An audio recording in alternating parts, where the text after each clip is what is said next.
Today, as I was looking out my window, having my morning coffee, a childhood memory arrived out of nowhere. I was about 7 years old and I'd just received a gift from my father, a model aeroplane. It came in many pieces with its own plans and its own paint and a small bottle of glue to stick it all together. Memory is a strange thing. I can just about make out the smoky half here, half not here image of my 7-year-old self. I am alone. I don't have the toy in my hands. It's somewhere in the vicinity, but to see it, I must collapse the image of the child and conjure up instead a box that looks grey in colour with the vague image of a fighter plane on the front that appears to be blue. I cannot see both in the same space at the same time. It seems that for one to exist in the imagination, the other must be sacrificed.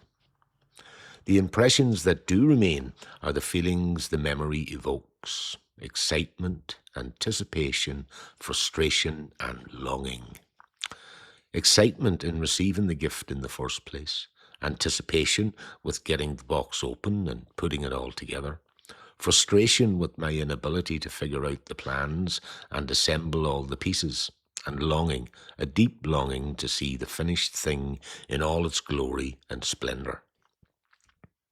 Here I realise that what the child experienced then is not so different from what the man experiences now every time he attempts to bring an imagined idea into form. Some days ago, the idea came to me for a series of 12 essays on imagination, resistance, and the art of encounter. The excitement was real, as was the anticipation. I wanted to get cracking with the thing at once.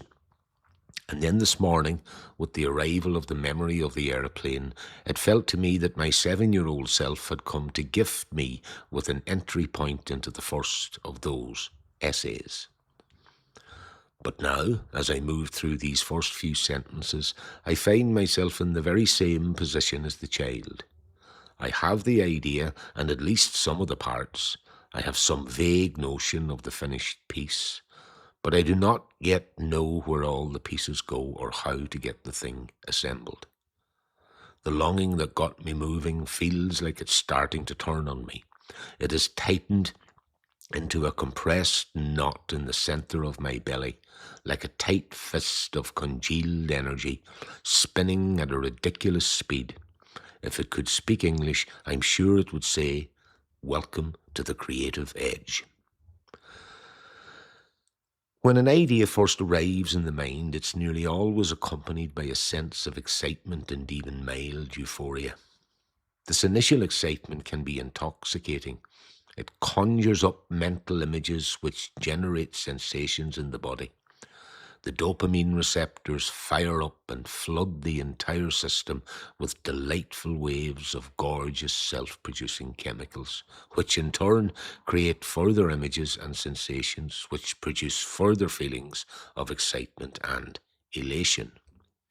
In no time at all, I can find myself floating on a sea of endorphins, wandering willy-nilly out of one world and into another, where all potentialities exist simultaneously.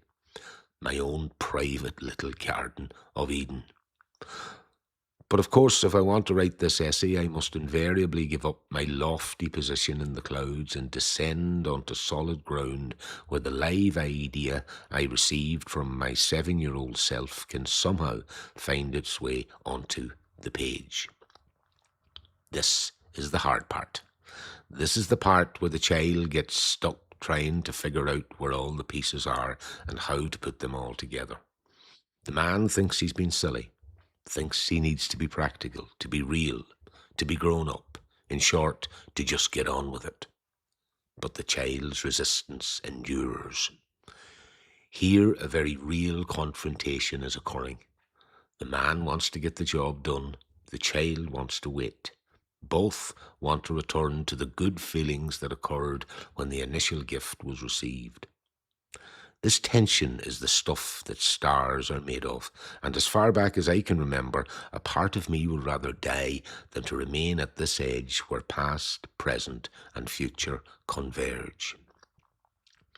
While writing these words right now, I have found myself pausing and retreating to familiar ground in ways that can be tricky to catch. In the past few minutes alone, I have literally pulled back in my chair from the writing desk where I am tapping on these keys in front of my computer screen, as if I am about to be accosted by some unseen force that threatens to swallow me whole. I have even gone so far as to get up altogether and go and make a cup of tea. I have washed 2 or 3 cups and some cutlery that was on the sideboard, went down the hall and into the bedroom to check if I made my bed this morning, which it turns out I haven't, and then proceeded to put the kettle on again, having completely forgot that I'd spent the last 5 minutes wandering aimlessly through the house with the first cup of tea still in my hand. Something of the boy remains in the man.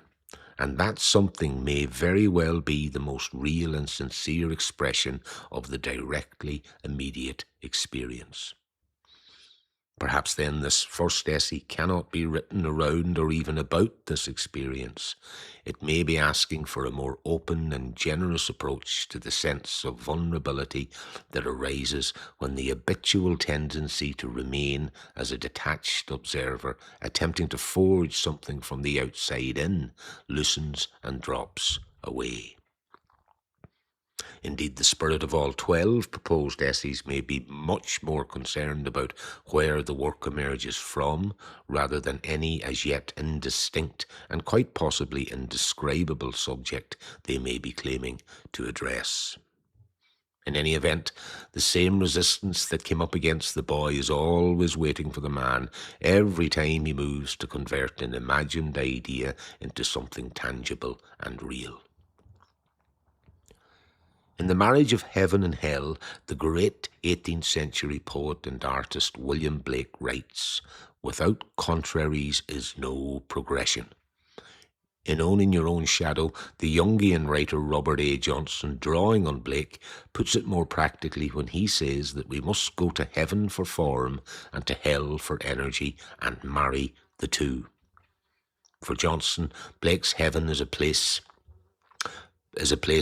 place we are gifted with form. The idea arrives as if by magic.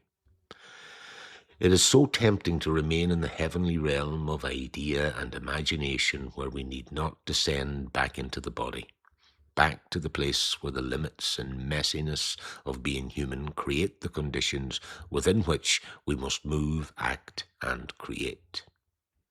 Both man and child wish to remain in the exalted state, free from the nameless fear that awaits at the threshold where sustained attention and spontaneous action meet. Yet, if we want to put the pieces together, we must cast ourselves out of the garden, and we must make this decision consciously.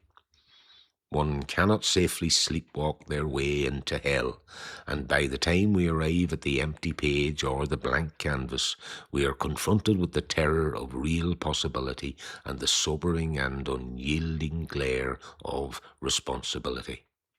All the good feelings are gone. We are no longer floating, no longer running amok in and out of endless worlds where everything is possible and nothing is achievable. This form of self-exile is as terrifying as it is liberating. Somehow we sense that if we are to move forward from here, then everything that has been avoided up to this point is a mere hair's breadth away. What seemed once a distant and innocuous strip on the horizon has morphed into a devouring deluge. A terrible rising tide, with its own seeming autonomous form of lethal intent, seeps over us as if to reclaim some false shoreline that has been inadvertently asserted and advertised as one's own hard-fought and well-earned solid ground. This phenomenon, at once universally common and paradoxically rare, cannot be intellectually corralled into neat metaphysical statements any more than it can be meditated away in vain and inevitably pointless attempts to disguise bypass as presence. Nor can it be managed, maintained, and ultimately misinterpreted through any of the endlessly accumulating explanatory frameworks emerging out of modern developmental psychology. The man can no more observe the child in this sense than the child can observe the man. All attempts at commentaries from the sidelines frustrate the capacity to distinguish the signal from the noise. In mistaking the map for the territory, they conflate observation with participation, and in so doing, confuse cognition with encounter.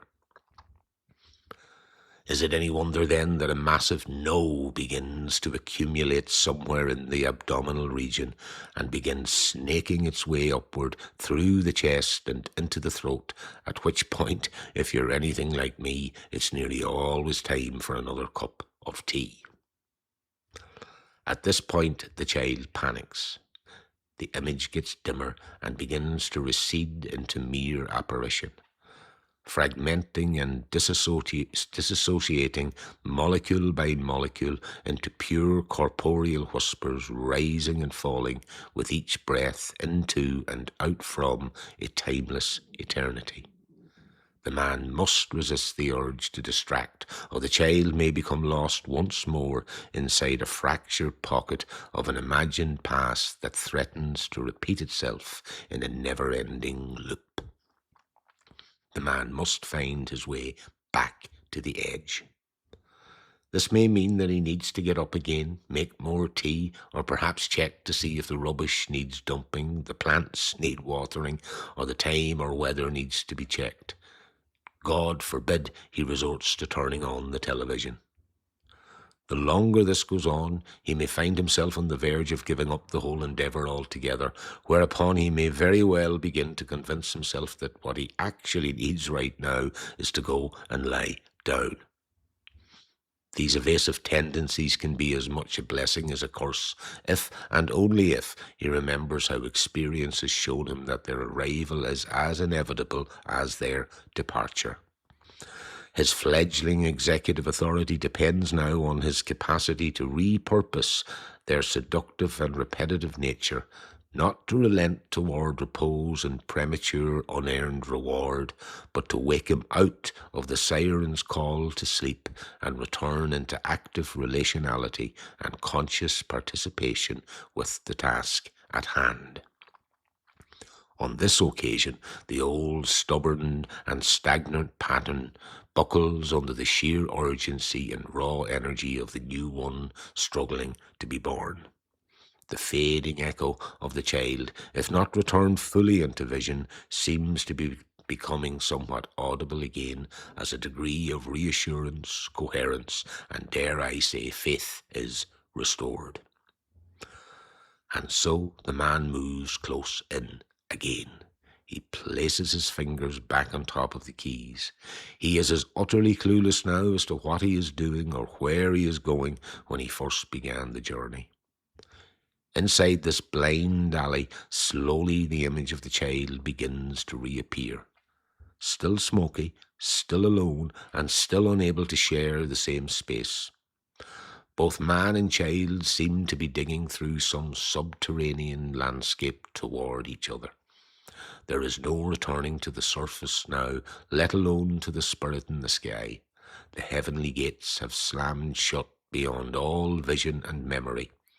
All grappling for safety and certainty is collapsing under the weight of each tap on each key, and a grey atmosphere descends into the space between the image of the child appearing out of a perceived past and the man now and at long last disappearing into a perceived present.